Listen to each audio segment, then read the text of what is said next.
Hey, welcome to the Maybe You're Like Me podcast with me, Mike Burns.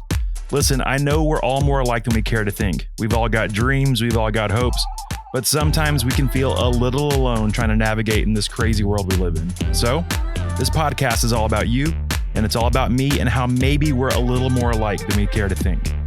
Welcome to Maybe You're Like Me. On today's episode, we are talking to David Buckmaster.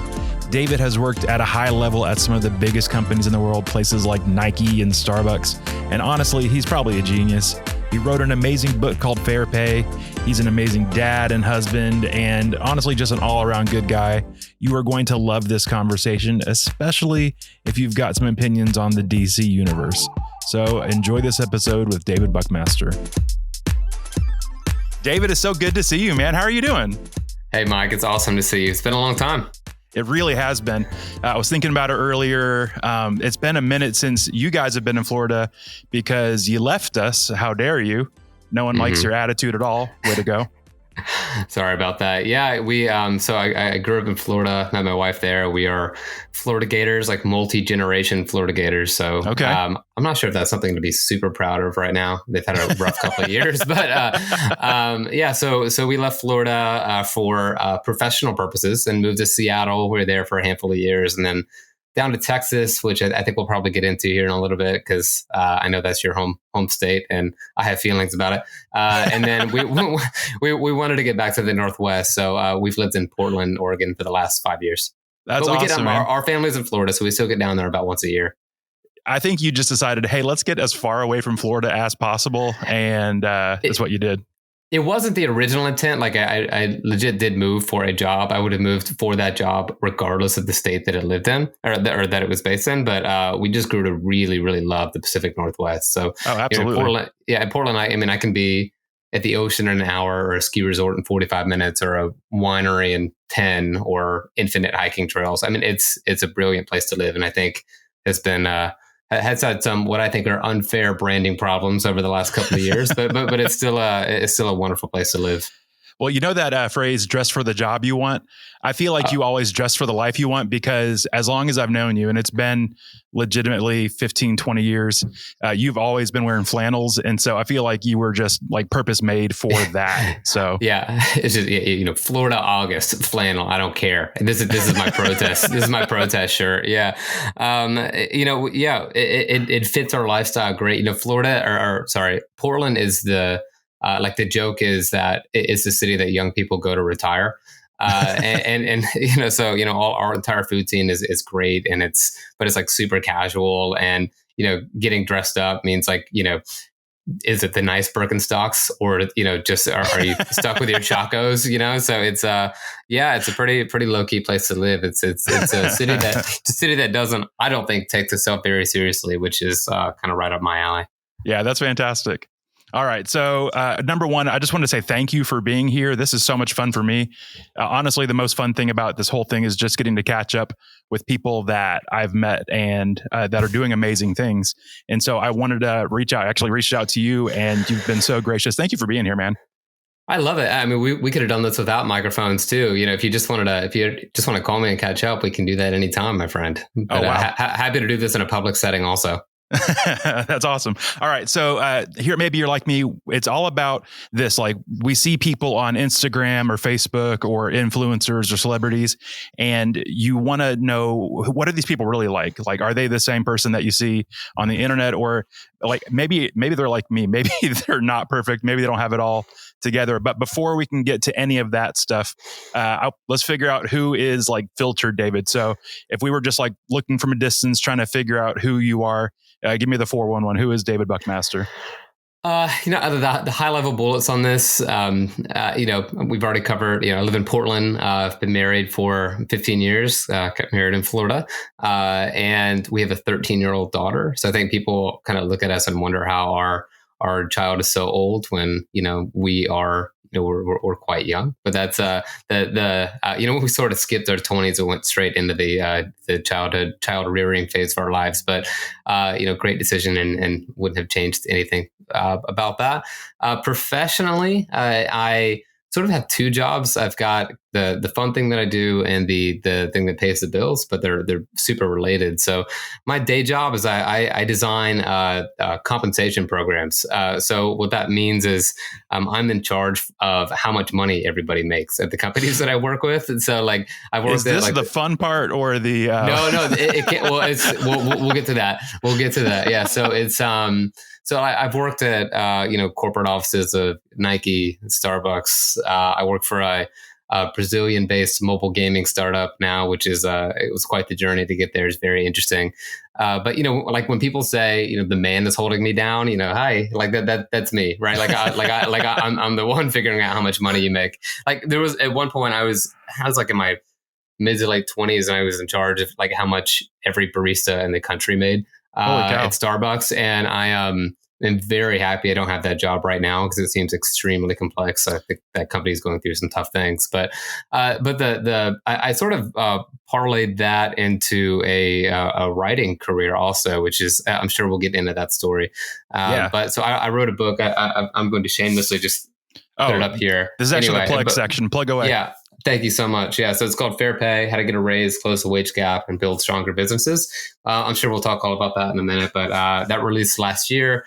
And it'll be out in Japanese and Korean quite soon. So if you speak one of those languages, Mike, I'm sure both of them, you'll go right through it. I've actually been waiting on that. Yeah. Perfect. Yeah. I know you haven't read the book yet, but you need the proper translation to get it. So thank you. Yeah. But as far as like highlight reels go on social or whatever it may be, I think my social is kind of annoyingly curated, I guess. The point, like if it's, what do you call it? The grid, like the main part of it. Yeah. I'm way behind on the terms. I don't know what's going on with social anymore. And some of it's like lost some appeal to me, to be honest. And I don't understand the new things because I'm getting old, but my daughter will send me the funny videos like 2 weeks late. So that's okay. There you go. But I might post a picture like every 3 months or so, but it's usually something about my book or if I've traveled or something. Like I've always been fortunate to have jobs where I've been able to travel. So it's probably like truly highlight real stuff on the grid, and stories are like a lesser version of that. Or maybe I occasionally will get upset at some political thing, some horrendous thing that's happened, usually in my home state of Florida, and might post something very brief about that. But I try to not go too deep on any of that stuff. But mostly it's just, I just like to look at memes with the family. That's all we do. But that's that's my highlight reel, I guess, Mike. Yeah, no, the thing that seems fun is like you've got a beautiful family. I love your wife, love your daughter. And it's fun, like from a distance, getting to see like just like little snippets every now and again. Like, again, you guys live in such a beautiful area that like, and you're not the type that like, if I was living in Portland, I would be exploring the great indoors, but you guys actually get out and enjoy the space. So you're out hiking and it seems like you just have a good time living in the area you're in, which is cool. Well, it's funny. Like Callie, my wife will she calls me an indoor cat. So I am quite indoors oriented. Like my happy place is like a nice coffee and a book and my chair, and that's like my favorite thing to do. But yeah, I mean, you can't live here and not experience the great outdoors. There's just too rich of a environment out here. It's beautiful. Well, cool, man. All right. So you brought it out earlier. You plugged it a little early, but let's go ahead and like get the real story. So Fair Pay, I've got a dream to write a book. And so the second I saw that you were getting like a fully published book and that it was going national and now international, that's just like the coolest thing to me. So like, give us a story on Fair Pay. What made you think about it? Like how it, like give me the whole nine. So it was pretty wild story, actually. So I was, I was living in Texas. We had relocated for a job, living in Dallas. And to be honest, like it was a low point of my life personally. Like I really loved the job, loved the people I work with, still have great connections with them. But there's something about the place that just like did not resonate with us at all, And so like it was very, very hard for us. And so like one of the things that I decided that I needed to do was to sort of figure out what I would have outside of work and get back into my hobbies. And like I've always written, so like I used to write book reviews and those kinds of things for magazines. Growing up or teenage or like 20 20s. So had something in McSweeney. So like I had like a little bit of like just a little taste of, people saying that, hey, you're good enough to write, to where I felt at least a little bit confident in it. Yeah. And so I found this writing prize. It's put on by McKinsey, the consulting firm, and the Financial Times, a big global newspaper.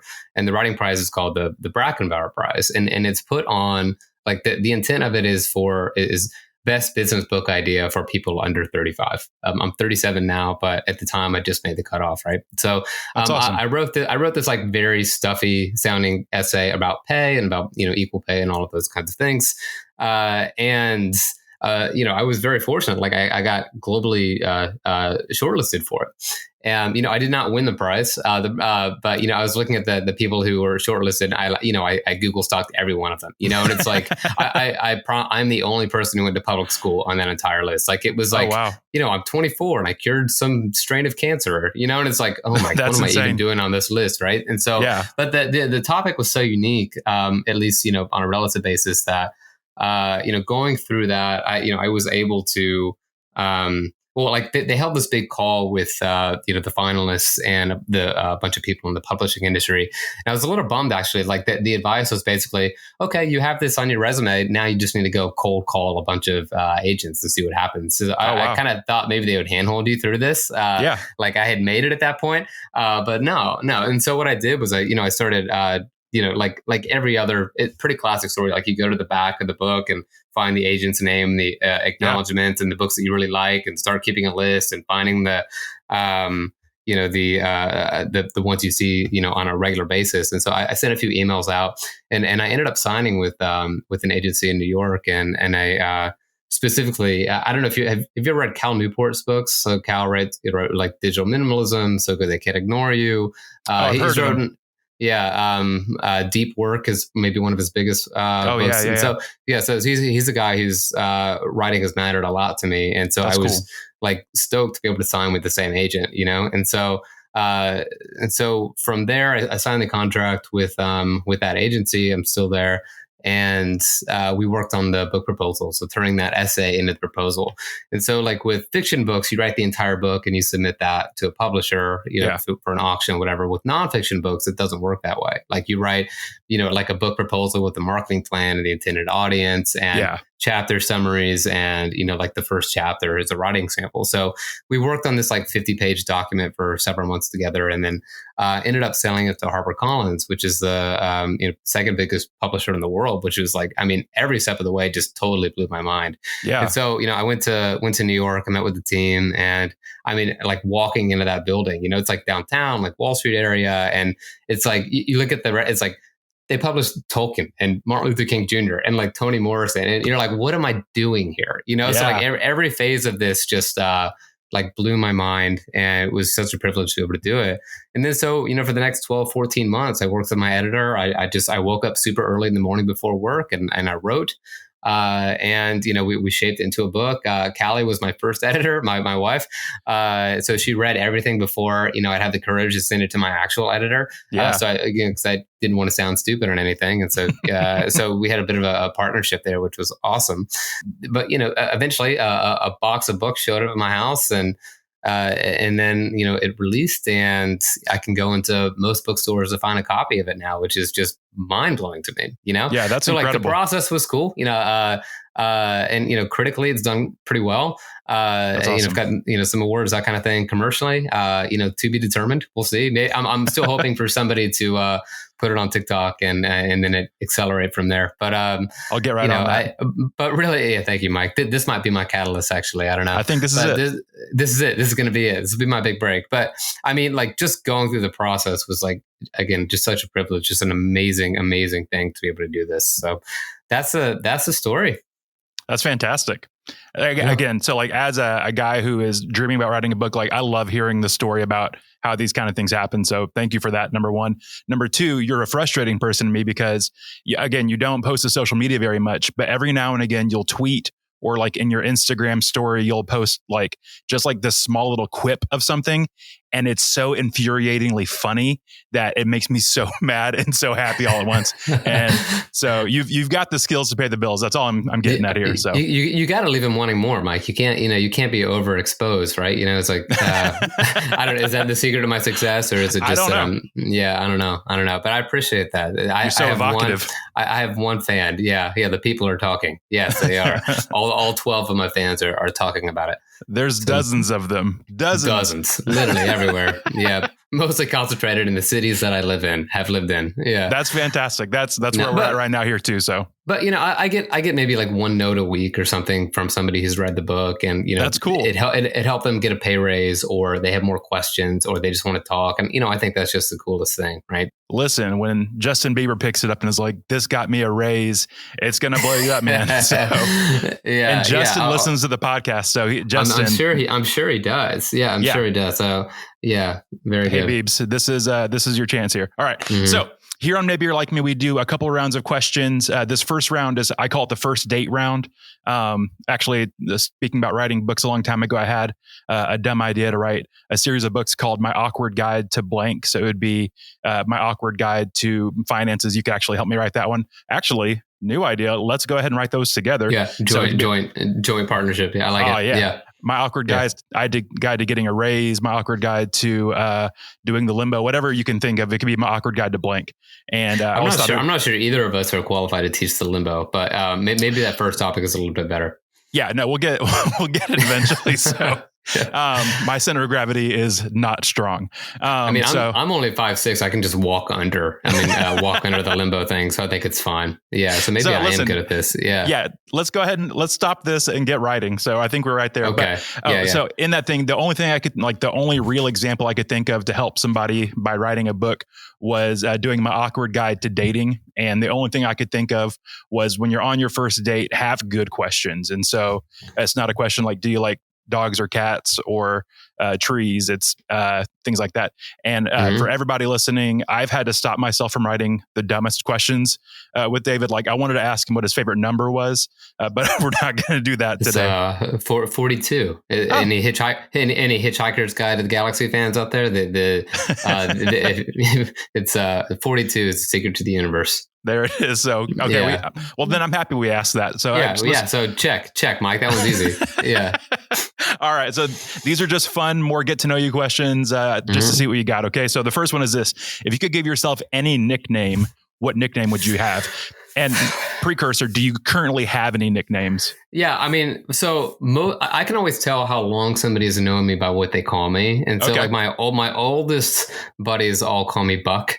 And so Buck is kind of the perfect nickname. Like, my last name is Buckmaster, and it's the most ridiculous last name ever, right? But like now that I literally do compensation for a living, so like I'm in charge of handing out bucks, right? And so it's the dumbest thing. I promise it wasn't. There's no intentionality behind that. But is that like that book, The Secret? Like, you spoke it into existence on accident? You know what's funny? Like, when I worked at the Starbucks headquarters, we had all on the compensation team. We had somebody, Buckmaster, someone's last name was Pay, P-A-E, and then we had somebody named Overcash. It was ridiculous. So I don't know. We're kind of in this deal, we're kind of a cynical bunch anyway. So maybe we just kind of gave into that and say, well, I guess this is what I'm destined to do. But, I can't imagine a different nickname than Buck for me. Like, it's it sort of resurrected when I worked at the Nike headquarters, because we already had a David on the team, and I got there second, so it went. I went to Buck, but that's I feel like that's my perfect nickname. But if I had to come up with a new one, I'd probably try and, use this secret. I have never read The Secret. I don't know what it's about. But I'm using context clues from what you said to say, like, if I'm speaking it into the world, I don't know. I'd probably do something a bit more aspirational. Like, I don't know. Something about me being taller or something, I guess. I don't know. But yeah. Old tall boy, Buck. Mine. Do you remember the old web series homestarrunner.com? Oh yeah, of course. Yes. Yeah. So there was one of the strong bad emails. Yeah, that whole thing. There was one of the strong bad emails where somebody was wanting to learn how to write a letter or something, and he gave himself a pen name, and the pen name was the Yellow Dart. And so ever since then, I've just wanted to be the yellow dart. And it means absolutely nothing, but it just sounds fun to me. What does it mean? Yeah, is No a one yellow knows. dart? Where is a yellow dart on the ranking of colored darts? Is it better? I think like it follows the national system yeah. of like hurricane preparedness. So green, not that great. So it's like a yellow, but it'd be like a medium tier dart, right? Absolutely. So like the really dangerous dart would be red dart, but you sneak up on people, you might get dangerous. Absolutely. But people have to watch. The yellow dart, you got to watch because it might turn into something very serious. Oh man. Honestly, I think growing up, I always wanted a nickname. I never had one. I like it when people just call me Burns. Hey, what's up, Burns? But that's confusing though, because you've got like a lot of brothers, both of them. So yeah. I just feel like there's big Burns energy. Like when you're around your family, there's just a lot going on. Yeah. It's a good crew. I like my family. I like my brothers. They're good. And actually I call all my brothers, I like when I need to get their attention, I'm like Burns. And it usually works. That's smart. It differentiates some things. All right. So you just want to be Buck. That's fantastic. I think the people out there do it. And again, we're just trying this out. Tall Boy Buck, TBB. Tall Boy Buck. Yeah. TBB. I like it. Okay. Yeah. We'll try it. Yeah. We'll see what happens. So, TB, all right. So one last one, and this one's a random one. If you could be stranded on a desert island with any celebrity or known person, and it can't be your spouse. So like that, that clears you of all, whatever, like you're not going to take your spouse, but if you could be stranded on a desert island with any celebrity, known person, and just for friendship, not for, this isn't a Love Island situation. I was going to ask, what you need to clarify the rules of this. Am I there for a couple of days, or am I there for the rest of my life? Because that's going to change the story. Let's go 6 months. Why not? Life's 6 months, and I'm definitely going back to my normal life where I have a wife and all of those things afterwards. Yeah, absolutely. So if you don't want her to murder you. All the Love Island answers are off the table at that point. I mean, I feel like the classic answer to this question is always like Tom Hanks, because like he got off once, he'll figure it out again, right? You got to believe he can do it. Yeah. If it's 6 months, like. And I'm going to assume there's like a nice supply of food. Also, I'm going to add all these conditions. I'm not like, this I might is the bougiest desert island you've ever been to. Yeah, right. I'm staying at the local La Quinta. It's fine.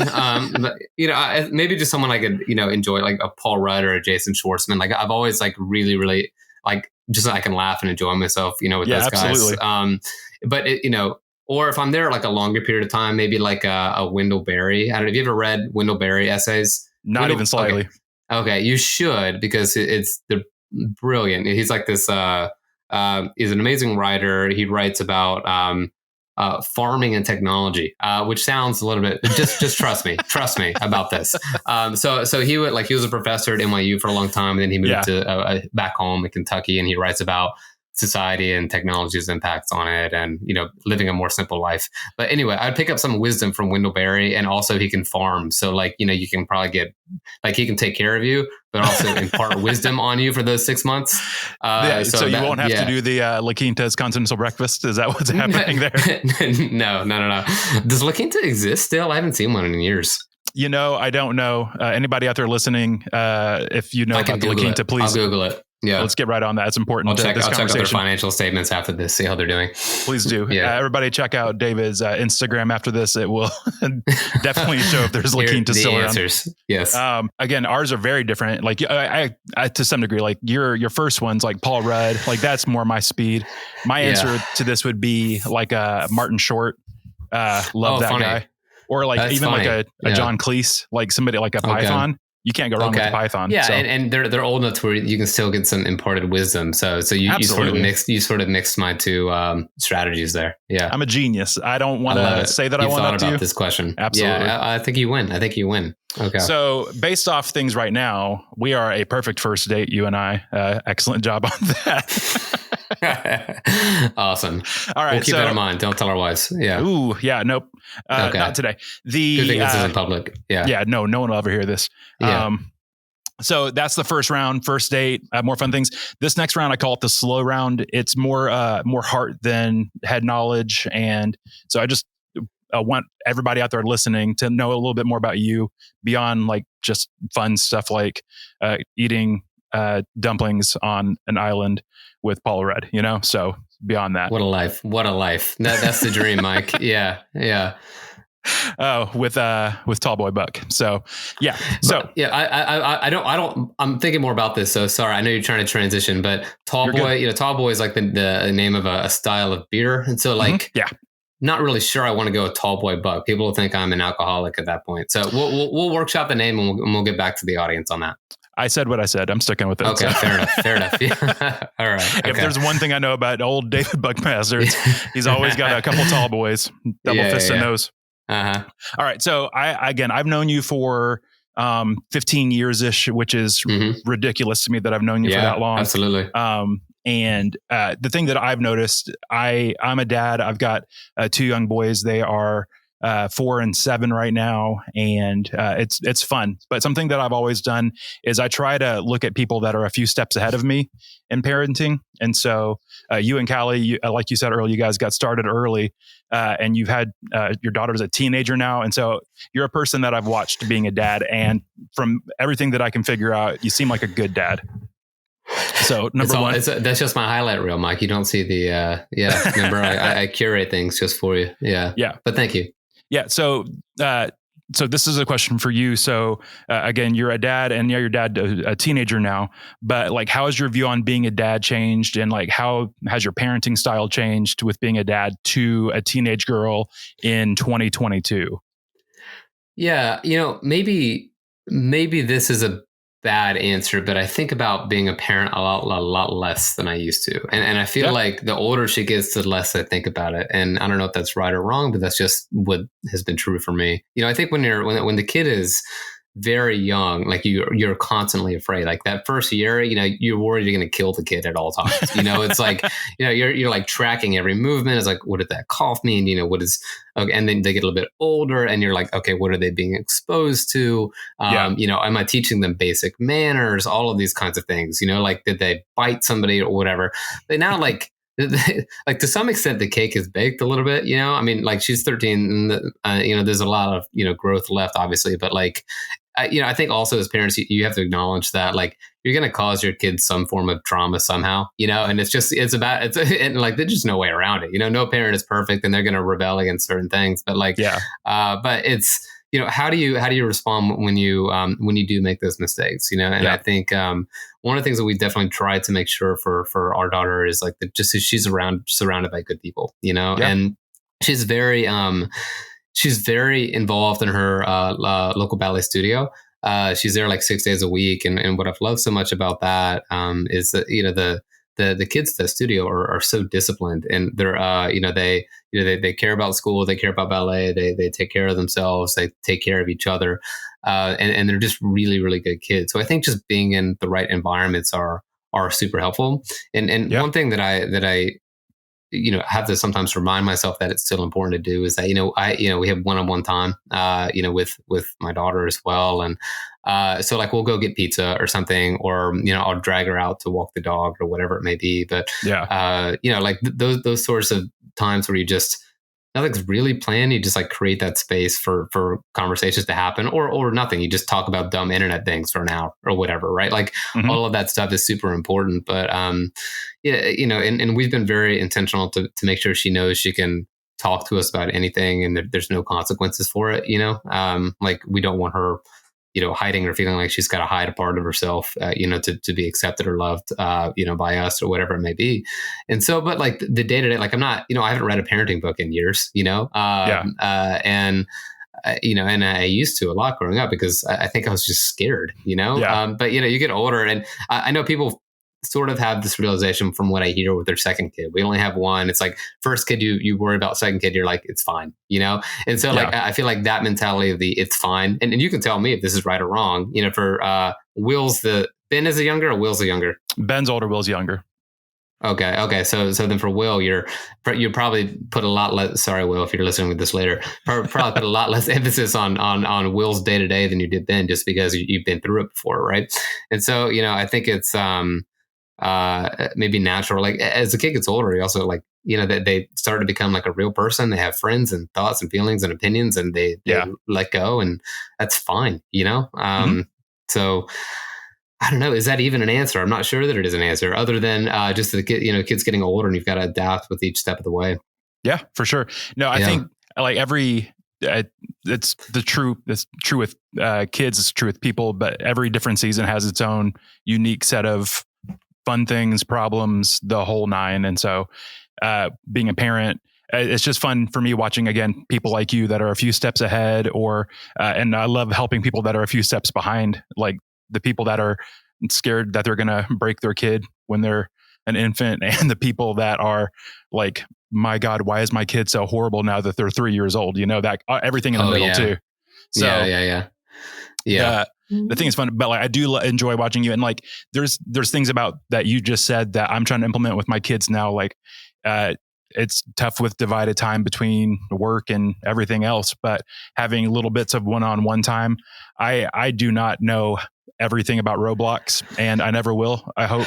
But right now, that is the most important everything. thing. Yeah, we've got that. We went through that phase also. But like I randomly just went out and bought like a new Xbox the other day, right? And like we have been like the three of us have been playing Halo every night for like an hour, and it's hilarious. It's hilarious. Yeah. And so like you can figure out ways to try and merge some of those things together. Absolutely. It's like, well, the kid is interested in this. I think it's fun, but you create that time where you're like physically next to each other, So we're playing this game, Toba and I right now, called It Takes Two.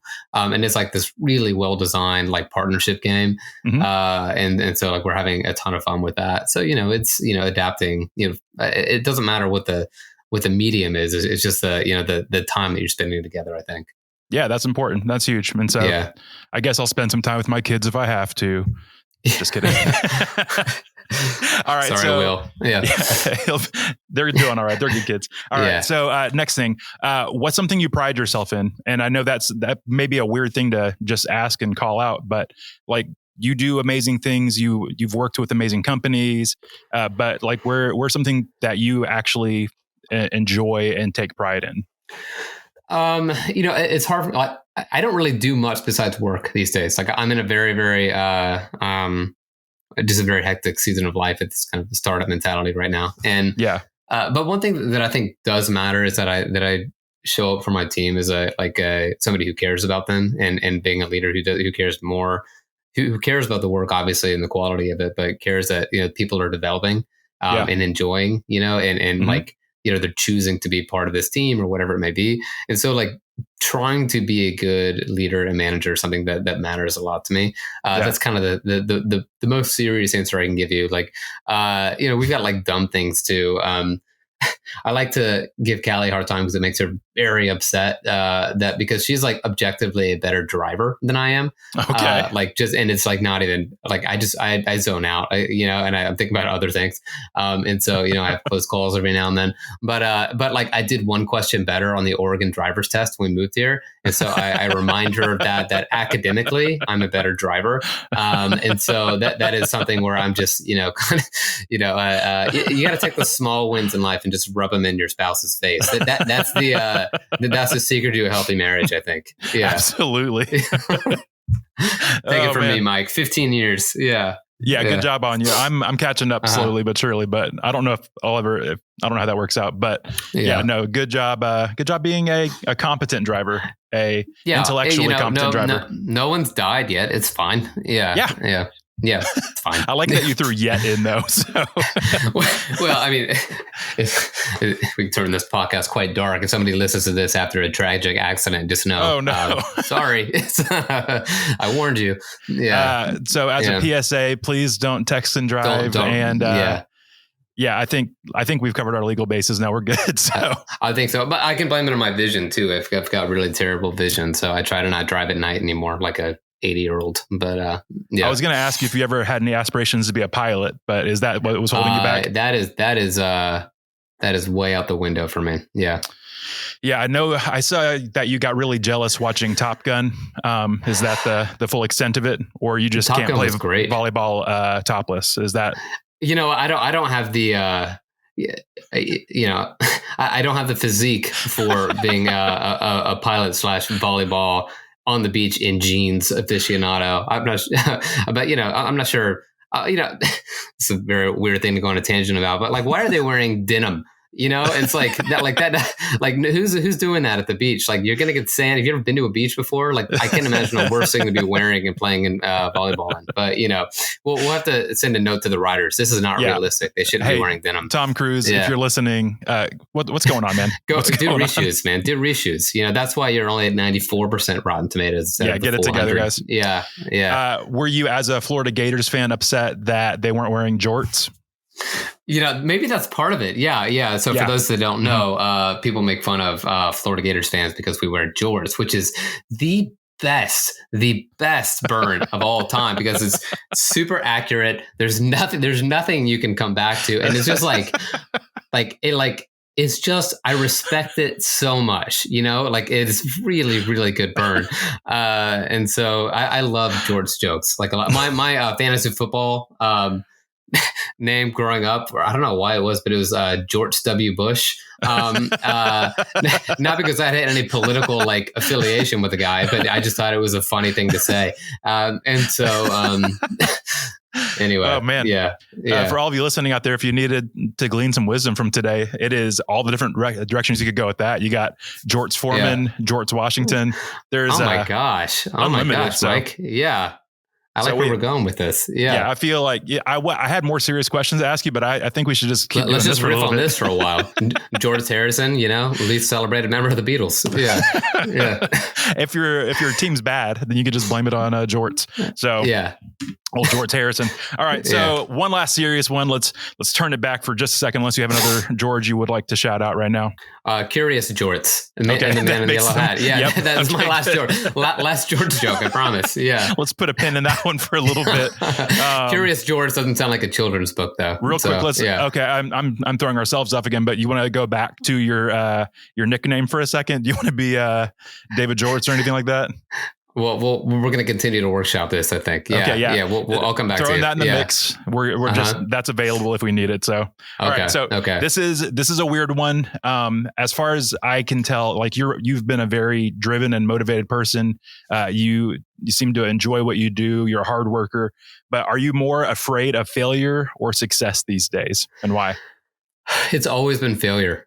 Seriously, I am, and this is a real, I know we're going to take a serious turn here. But this has always been a real problem for me, being deep perfectionist on professional things, personal, no, but professional, super, super afraid of failure. And so I'm in my head constantly about this. And so, is what I'm doing good enough? Am I good enough?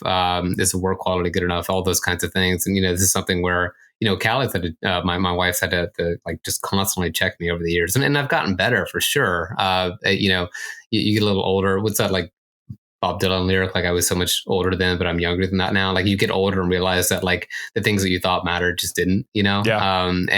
But this is something that I have to really, really watch out for. Cause externally, if you think about this, Instagram highlight reel of a life. I know, I've got a really solid resume. I'm certain of it, Yeah. But I had this huge fear of letting people down, and I do try to avoid conflict as much as I can, which is strange considering what I do for a living, because pay is that issue where everybody's got a conflict all the time. Nobody ever calls me and says, thank you for paying me enough money. That's just not how it works, So, yeah. But we had this, I was in Brazil 2 weeks ago for work, and we had this consultant come by who was talking about, who just said this personality test for our leadership team. And one of the personality traits was I forget the name of it, but it was we all had to go stand in our respective corners of the room. And I was the only one, in the corner of the room that was most concerned about team harmony and making sure that things were going well for the team, right? And so and it really surprised people. And I said, no, this is very accurate. Kind of reading through the description, but so there's something about what I project versus what is actually going on in my head that I have to try and lower that delta over time. But if anybody's listening to this and they struggle with similar things, self-talk issues, the thing that I've always found helpful is just to take an objective look and say, this thing that I'm thinking, is it true? Is it true, or is it something that I'm just thinking that I'm worrying about, that if I'm spiraling. And I think, well, if this happens, then, 10 other steps will happen. Like the book is a great example. Like I thought for sure for 2 straight years, I was going to get fired by Nike for writing this book, because it's deeply controversial topic. And I was super clear to try and clear it with legal and all of this stuff. But I was a mess for 2 years while writing it. And it affected the quality of the book to the extent also, because I held back in some areas, because I was worried about my reputation, professionally, and, being able to maintain a job actually. So, yeah, the answer is firmly on the afraid of failure. The afraid of success thing isn't something that I don't think I ever struggle with. Yeah, for sure. No, I feel you. I think anybody who's pursuing anything with their life, you fall in one of the two there. You're so afraid that you're going to succeed that it stops you from doing it, or you're afraid of failing. And so there's a quote that I love that when I was younger, I used to be afraid of failing, but now I am afraid of succeeding at things that don't matter. And that's kind of where I'm at right now. That's good. That's really good. Yeah. Absolutely. Yeah. I mean, you don't want to get to the end of it and realize you have some regrets, So that would be a miserable place to end up, I think. Yeah, absolutely. All right. So this is thank you for your honesty. That was huge for me. Thank you. And it's fun getting to see kind of behind the curtain of a guy that I've known for a while that really, like, you do project that you've got to figure it out. And so, except for you don't know your best nickname. Outside of that, you've got it all together. So we're gonna figure that one out, Mike. Thank you. It's gonna happen. I believe in that. All right. So the last question is, I ask everybody this question, and for me, it's been cool getting to learn what other people are learning. But what's something you're learning right now? So the last couple of years, like I've gotten back into playing guitar. So that's fun. I don't know if you want a serious answer or a not serious answer on this, but okay. So I played from like age 12 to 15, and then I played soccer pretty competitively at the time, and I sort of deprioritized guitar for a bunch of years. And so now, for the video watchers, I've got I don't know where my camera is, but a few. You got a Stratocaster, looks like a Gretsch in the middle. I don't know, it's on the far right. It's an Epiphone Sheridan, and then a Mustang bass, and then the acoustics are downstairs. But I'm still not very good, but I'm really enjoying it. So I'm like taking on pickup music, the lessons on that. I'm really enjoying that. So that's like, it helps to kind of exercise a different mental muscle as well. What is your favorite guitar to play of the three there?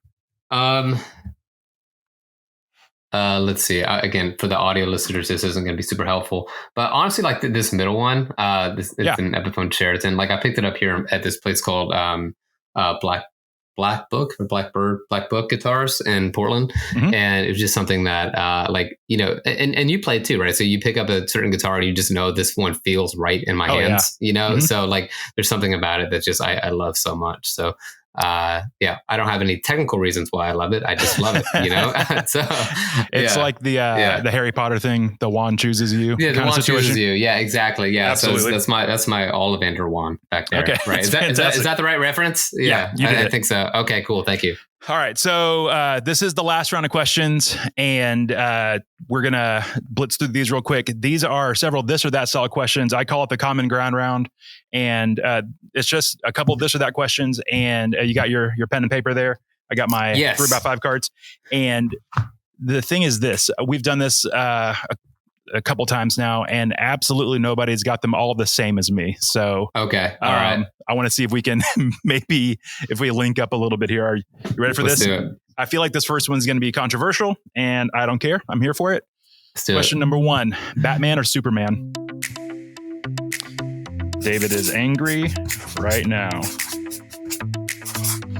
I have caveats to this, and we're going to talk about it. Here we go. Okay. 3, 2, 1. I got Superman. Who do you got? Batman. Is it showing up in reverse, or do you see it? I can see it. I can read it. Okay. Batman. And so here's my caveats. Bring the heat. If you're talking about so they're both bad characters, and I think we need to acknowledge this. Like, and this could be a whole other podcast, but like, welcome to Superhero Talk with Mike and Dave. Yeah, neither are great characters, but like, when I say Batman, I'm very much talking about long Halloween era Batman Year One. We can go down that. I'm not talking George Clooney nipple suit, Ben Affleck Batman, whatever they're doing in the DC universe now. None of that stuff. And like, show me a good version of Superman. I just haven't like. His name is I'm Dean not deep Cain. enough on this. It was on the 90s on ABC. I did watch that, absolutely, but they're both bad characters. Like, Batman could be doing a lot. Like, anyway, do we want to get into this? This is not the intent of the lightning round. So I'll hold my hot takes on both of these. We're gonna go ahead, and for everybody listening, we're gonna record a episode, whatever this is, 0.5. Literally only about superheroes. Is there a perfect superhero? Like, who's your favorite then, if it's not Batman or Superman? Who's my favorite? Oh my gosh, I'm drawing a blank on this. Like, who's is there a perfect superhero? But like, the intent of a good superhero arc is that they're deeply flawed in some way, right? So that's and that is my core problem with Superman. It's ridiculous that the only thing that the only flaw is some random rock. This makes no sense. So I'll get back to you on my favorite, but I would much prefer to go on rants about why Bruce Wayne is wasting all his family's money. You just want to be angry. I think, yeah, exactly. I think I'm just upset at the entire DC universe about how they've squandered all of this IP. So that's fine. Wow. Yeah. Okay. Well, this took a quick turn. All right. So I've done my best to stay away from any financial questions until now. Go for it. You can ready ask for this? Yeah. All right. Here we go. This is the next question here as well. You've got a 20. You got to break it. Would you rather have 2 10s or 4 5s? This is serious questions. Okay. This is the serious round. That's why I like to do this. Here we go. 3. I'm curious your answer, like your reasoning for this, but okay. Here we go. 3, 2, 1. What'd you put? You put you got 5s, 4 5s. I put 2 10s. So the only reason I even thought of this, do you remember in the 90s there was a fake bank commercial called it was like the Montgomery Change Bank, and the whole commercial is about how this bank will give you the correct change every time. And it's like, do you have a 20? A problem to solve? Like, no. It's an SNL skit. Okay. Okay. Yeah, SNL skit. And they were like, do you have a 20? You need 8,000 nickels? Because we can give you 8,000 nickels or whatever the correct denomination is. Okay. I don't know why. It just stuck out as funny to me. So any reason you chose 4 5s? I just feel like, I mean, neither are going to be a problem. But like, if I'm thinking, what am I doing with $5 or $10? Like, I'm probably hitting like a taco truck or something. Absolutely. And I feel like in lower denominations, you're going to have less statistical likelihood that somebody's not going to be able to give you proper change back. Why did you have a real answer to this? Because it was a ridiculous question. I had to come back and maybe it's like, would you rather have a crisp 100 or 520s? Like that would be one you could show off the crisp 100. The 20 is way more practical, but the 510, it's like, what are you doing here? Yeah. I wrote it to be the dumbest thing, and I'm so happy that I did. What is your reason for the 2 10s? Would it just because? Yeah, why not? Flex on people harder because you have two bigger denominations. Is that what it is? Who's even on the 10 these days? That's old. Is that Hammy? I don't know. No, I was going to say Hamilton, 20. But who knows? Maybe it's just I don't know. It's lost to history. No one will ever know. Was that in the Hamilton musical? We should have. I don't know. I don't think it was. $10 founding father. Yeah, no, that's him. I think it's Hams. All right. Moving on. This is getting serious again. Are you ready? Yeah. All right. Let's go chicken, not turkey. You going white meat or dark meat? Oh, this one's easy. Oh, just by the pen strokes, I think we're different. Here we go. 3, 2, 1.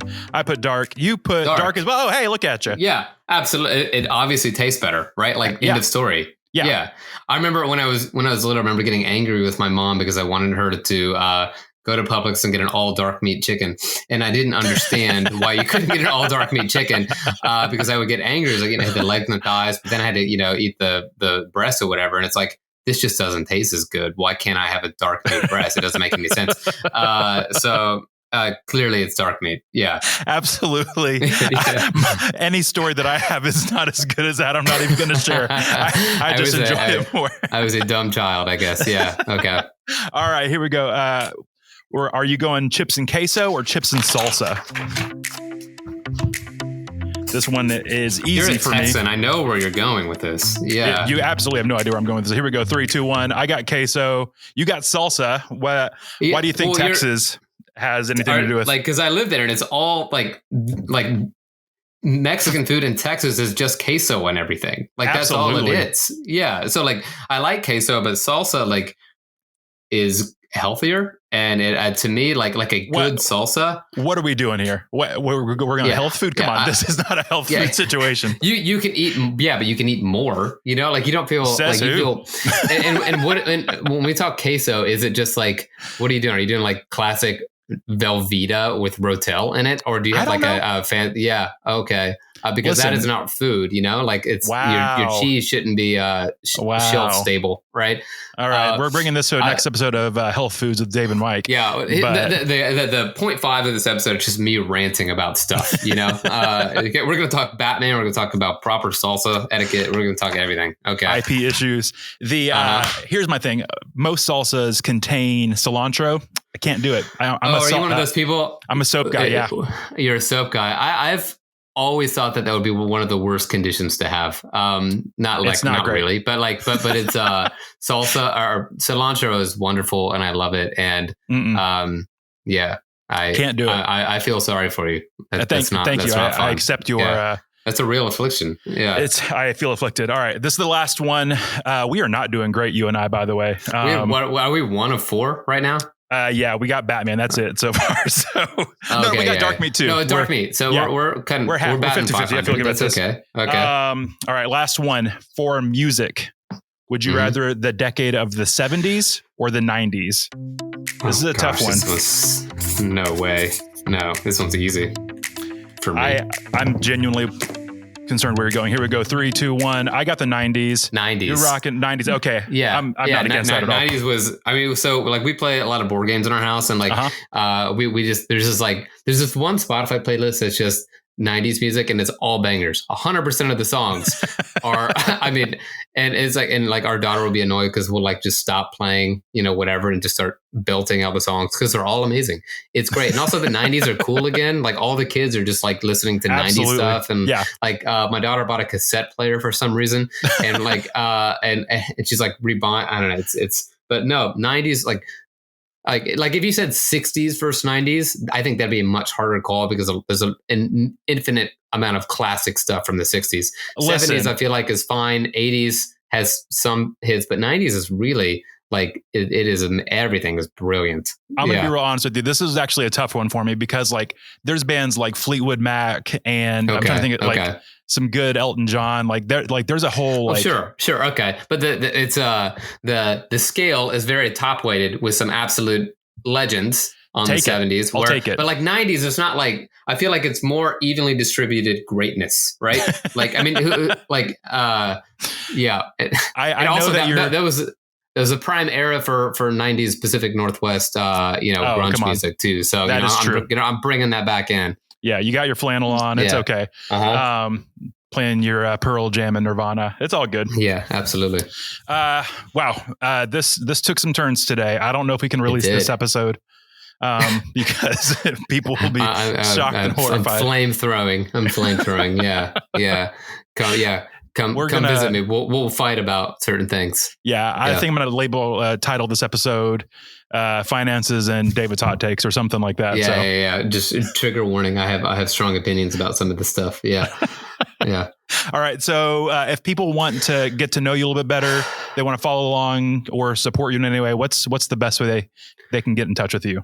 David Buckmaster Books is where you can find all of my links about everything. Podcasts that I've done about the books where I talk about pay a lot more seriously. I would say it's the first podcast I've done where I've covered Dark Meat Chicken and Batman for sure. Absolutely. But if you want to hear me talk about that stuff, you can also buy and read the book if you'd like to, or my Insta, what is it? Just D.Buckmaster. I think that's the only Or for the professional users out there, Mm. I'm on LinkedIn. Ooh.